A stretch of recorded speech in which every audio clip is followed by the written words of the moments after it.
반갑습니다. 이 시간은 이제 칼 바르트에 대해서 한번 이야기를 또 한번 하겠습니다.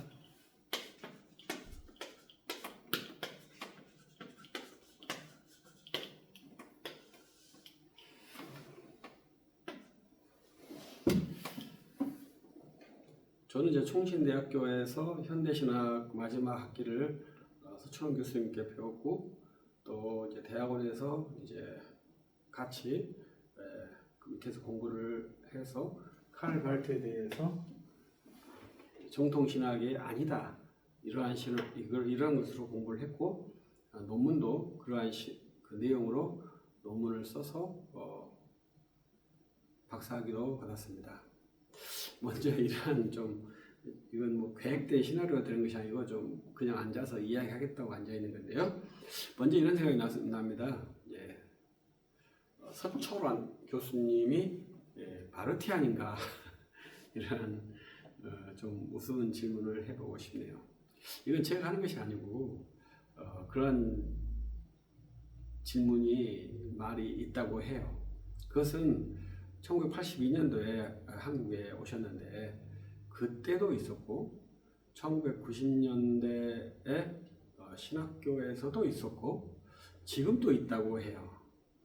그러니까 왜 증명되지 않았던 사안들이 끊임없이 반복될까요? 참 저는 그걸 주장하는 사람들이, 저는 이제 처음에는 잘 모르겠습니다만 두 번째, 세 번째 주장하시는 분들은 좀 무책임하다, 이런 생각을 해요.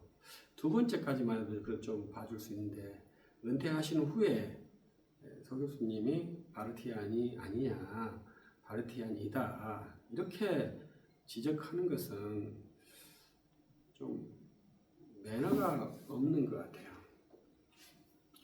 그래서 참 아이러니합니다만은, 어떤 교수님 밑에서 바르트가 정통 신학자가 아니라고 논문을 쓴 학생이 우리 한국에 누가 있습니까? 우리 서 교수님 밑에서는 저도 그렇게 썼습니다만, 제 위에 선배 목사님도 바르트 신학은 하나님의 존재가 없다, 이걸로 논문을 쓰셔서 박사학위를 받으셨거든요. 어느 학생이 세계 어느 학교에도 칼 바르트 신학은 정통 신학이 아니다, 이렇게 해서 박사 논문을 쓴 사람이 존재하지 않는다고 저는 봐요. 그런데 그러한 신학자에게 바르티안이다라고 말하는 것은 참 포지션이 달라도 너무 다른 그러한 무계한 주장이라고 말할 수밖에 없죠. 당사자들은 칼 바르트에게 어떠한 논문을 썼는지는 모르겠습니다만 정통 신학이 아니다, 이렇게 논문을 쓴 학자가 그렇게 많지 않거든요. 저도 웨스트민스터 교수의 패스코나 이런 분들이 바르트에 대해서 글을 쓴 걸 제가 분류해서 약간의 초책자로 한번 공유를 하려고 합니다. 그래서 웨스트민스터 신학자들, 칼 바르트, 반틸 박사님 이후로 지금 연구자들이 아주 치열하게 바르트하고 신학 변증 논쟁을 안 하고 거의 속된 말로 반타작으로 가는 것 같아요. 좋기도 하고 안 좋기도 하고, 좋기도 하고 안 좋기도 하고, 이러한 내용으로 칼 바르트하고 싸운다면 칼 바르트하고 싸울 수 있겠습니까? 그건 싸움이 안 되죠. 왜냐하면 칼 바르트의 물결은 어마어마하거든요. 칼 바르트 물결이 왜 어마어마하겠습니까? 많은 사람들이 좋아하잖아요. 많은 사람이 좋아하고 있기 때문에 그런 것이죠. 싫어한다고 하지만 바르트를 좋아할 겁니다. 저는 톰 라이트의 신학도 바르트의 신론에 근거한다, 이렇게 생각해요. 톰 라이트의 God Single Plan, 하나님의 단일 계획이 있지 않습니까? 그게 톰 라이트의 견해겠습니다만은 바르트가 그렇게 한 80년 전에 한 말이거든요. 그러니까 단일 의지니까 God Single Plan이 나오는 거죠. 그런데 누가 그렇게 말을 합니까? 그래서 좀 주장이 좀 타당하고 가능성이 있는 주장을 한다면 그렇겠습니다만은 다른 것은 몰라도 서철원 교수님이 바르티안이다 이렇게 말하는 것은 바르트 신학에 신존재가 없고 삼위일체가 없다고 주장하는 학자에게 할 말은 아니라고 봐야 합니다. 이건 너무 명확한 겁니다. 이건 시비거리가 아니라 OX 문제라고 저는 생각을 합니다. 그래서 저는 이제 그러한 상태에서 바르트를 배웠어요. 바르트를 같이 읽었고 방학 때도 같이 읽으면서 공부를 했고 저는 이제 성경 해석학을 공부하려고 논문을 쓰려고 했는데 좀 그 당시 너무 어려워가지고 상당히 방황했었고 바르트를 읽은 것이 있어가지고 그 바르트를 텍스트를 쭉 요약 분석하면서 그 안에 그리스도의 신성이 없다. 인간 예수로만 구성되었다. 이렇게 한 주장으로 논문을 썼습니다.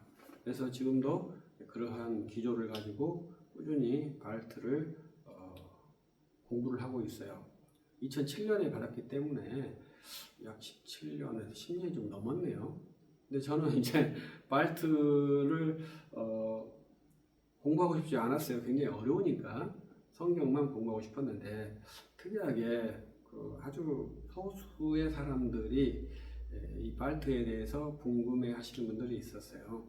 그래서 우리 대표적인 것은 이제 우리 박용기 목사님께서 바르트에 대해서 궁금하시다. 그래서 제가 비평 논문을 썼다 하니까 이제 그 크리스천 신문에 계속 기고하라 해서 지금 상당히 오랫동안 기고를 했고 그 덕에 좀 훈련이 좀 됐죠.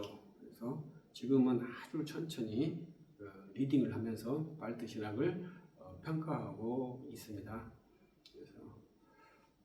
그래서 아무튼 저도 나름대로 이제 바르트의 글을 쭉 읽으면서 사유를 하고 있는데 이 바르트 신학은 정말로 우리가 취해서는 안 되는 신학입니다. 그것은 이제 기독교를 새롭게 바꿨기 때문에 그렇죠. 그래서 제가 이제 어떤 이제 강의에서 개념 문제, 개념 훈련을 해야 한다 이러한 내용을 했거든요. 그래서 바르트가 교회학이라고 했지 않습니까? 그러면 이제 교회학은 1-1 섹션 1에서 훈련이라고 해요. 신학적 훈련이라고 교회학을 규정합니다. 여러분은 교회학을 어떻게 규정하는지 모르겠습니다만 교회는 뭐겠어요? 교회는 바르트가 생각하는 교회는 뭐겠습니까? 여러분이 생각하는 교회는 뭐겠습니까? 교회는 슐라이마커의 교회론과 같아요. 유사한 종교 감정이 있는 사람들, 종교 경험 있는 사람들이 모인 집단이 교회라고 봐야 되죠. 이러한 사람들에 의해서 언설의 사건이 행위가 행해지고 그걸 설교를 하고 그 행위 속에서 신이 발생하는 거죠. 임팩트가 발생하는 거죠. 그것이 신이 있다라는 거죠. 그걸 이제 become이라고 해요. 그래서 그 앞에 우리 김성사 목사님께서 존재한다, to be냐, become이냐, becoming이냐 이러한 걸로 논문을 써서 to be가 없다, 존재가 없다, 행동하는 하나님만 있다, 행동하는 하나님은 존재하는 하나님이 아니다. 이런 식으로 박사 논문을 썼다고 저는 이해를 하거든요. 이것이 신존재의 아주 중요한 문제죠. 행동하는 하나님을 존재한다고 말할 수 있는가? 이게 이제 저번 현대신학 논쟁에서 서 교수님이 이제 많은 사람들 앞에서 현대신학의 신존재가 없다 이렇게 강하게 말하신 거예요. 거기 있는 패널들에서 그 말에 인정하신 분은 제가 한 분도 없었다고 봐요. 어떤 분은 조롱했다고도 생각을 해요. 그것은 참 이해할 수 없는 일이죠. 생각이 다를 수도 있고 오해할 수도 있는 거지만 그렇다고 해서 어떻게 보면 좀 안 좋은 모습이었다고 봐요. 그때 상당히 외롭게 현대 신학에는 신존재가 없다라고 말씀하셨죠. 그러면 서 교수님이 그 바르트이안이라고 말하는 분들은 현대 신학에 신존재가 없다 이렇게 말씀하실 수 있을까요? 그건 말씀하면 매우 좋겠죠. 그래서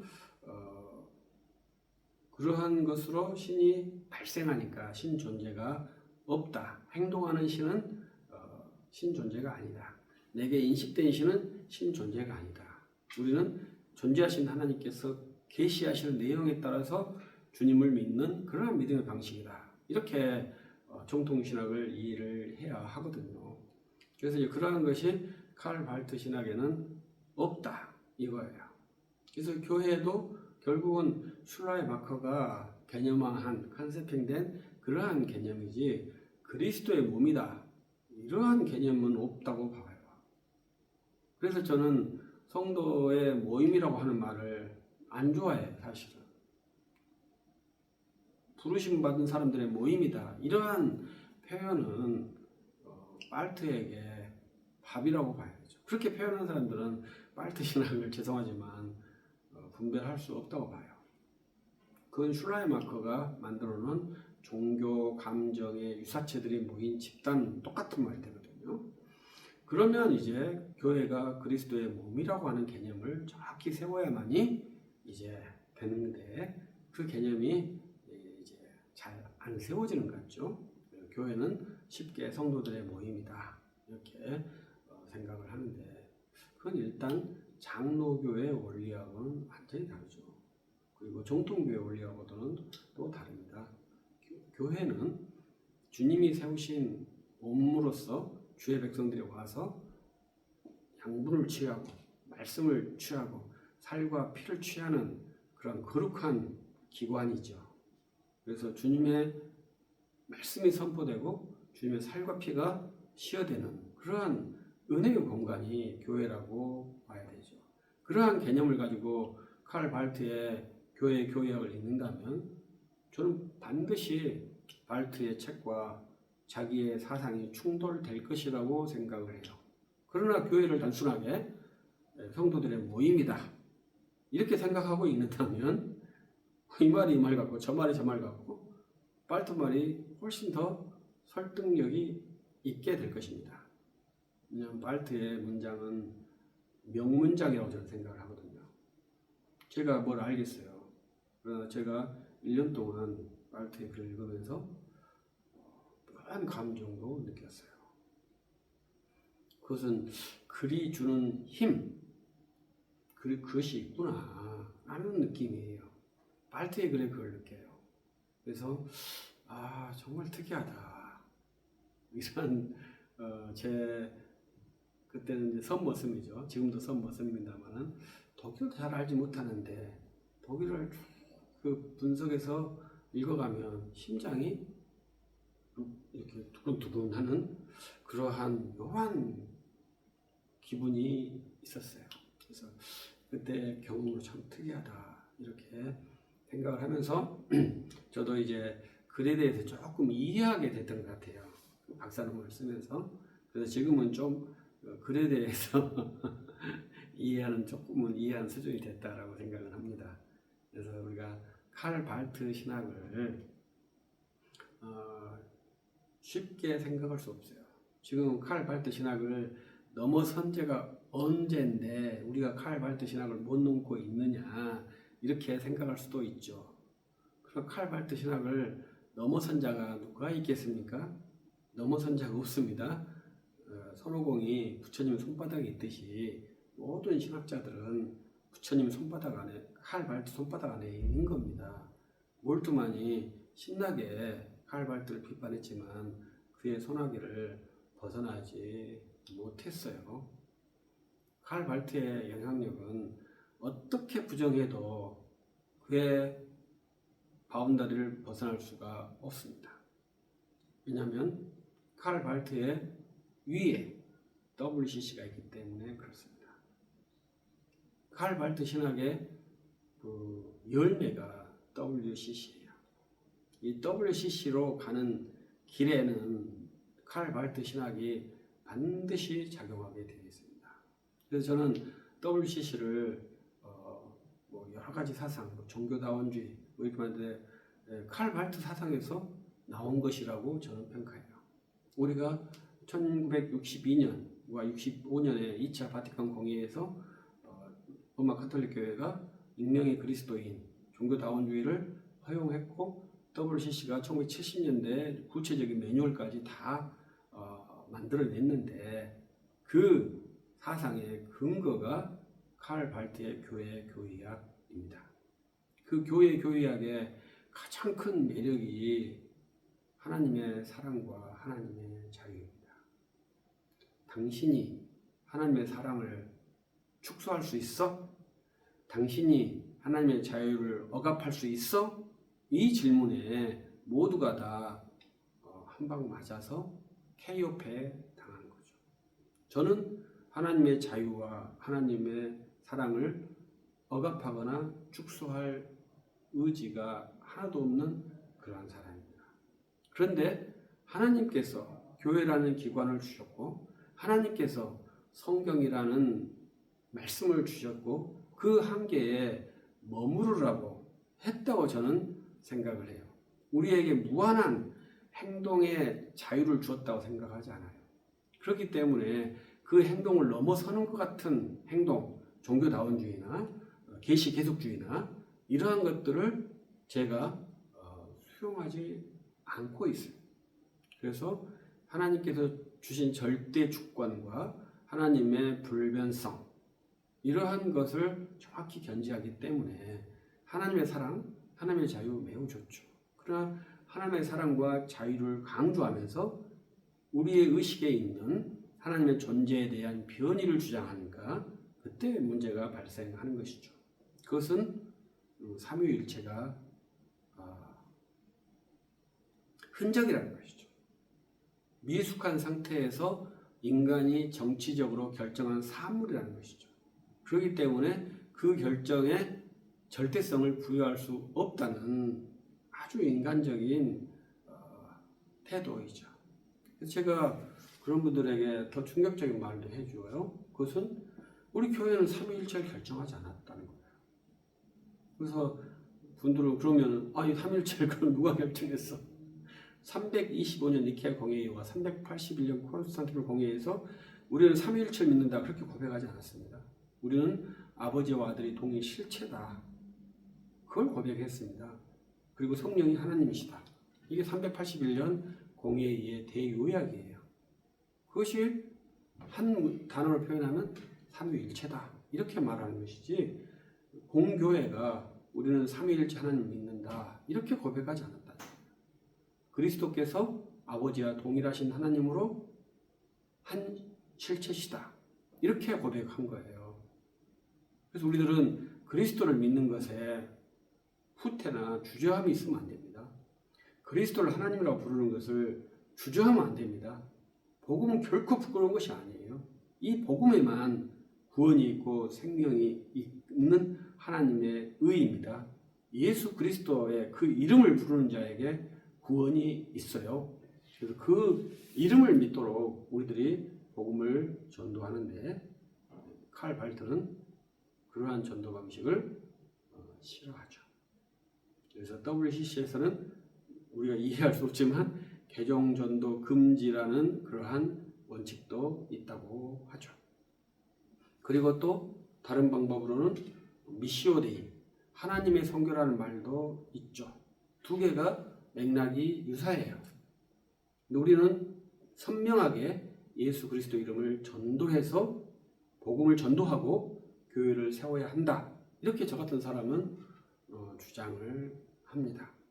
모든 것은 주께 맡기고 살든지 죽든지 주의 이름을 전도하고 그 복음을 듣고 영접하는 자는 같이 교회를 이루든지 다른 지역의 교회를 이루든지 교회를 이루고, 그래서 이 교회가 주님 오실 날까지 거룩한 교회로 주의 복음 앞에 서 있는 그러한 교회가 될 수 있도록 훈련하는 것이 제가 신학하는 것이고 목회하는 것이고 신학을 사유하는 내용입니다. 그런데 칼 발트는 이와 같은 생각이 1%도 없다. 칼 발트는 전혀 다른 구도로 기독교를 재편성했다. 그래서 칼 발트 신학을 신정통주의라고 한다. 그래서 저 논문의 결과는 신정통주의는 정통주의보다 더 좋은 신학이 아니라 정통주의를 파괴하는 안티 정통주의다. 이렇게 해서 제가 논문을 마감을 했거든요. 그래서 우리들이 칼 발트를 제가 이렇게 또 단순하게 말해서 뭐 되겠습니까? 우리 한국말로 다 번역돼 있으니까 꾸준히 읽으면서 훈련을 해보면 상당히 좋겠죠. 그래서 저는 칼빈의 기독교 강요하고 칼 발트 교회 교의학 두 권의 책이 우리들의 교사, 하나는 정교사, 하나는 반면교사, 이렇게 해서 신학을 할 수 있으면 가장 좋은 신학자라고 생각을 합니다. 그래서 여러분들이 칼 발트라고 하는 신학자를 너무 듣고만 생각할 수 있죠. 그래서 저도 될 수 있는 대로 말을 하지 않으려고 합니다. 그런데 이제 지금은 말을 해야 되지 않는가 해서 좀 두서없는 말씀을 한번 영상으로 담아봤습니다. 좀 더 이제 체계적인 말들은 이제 글을 써가면서 쓰고 있습니다만은 써가면서 진행해서 칼 발트 신학을 좀 더 명료하게 이해하면서 신학화하면 좋겠다 하는 바람이 있습니다. 여기까지 하겠습니다. 감사합니다.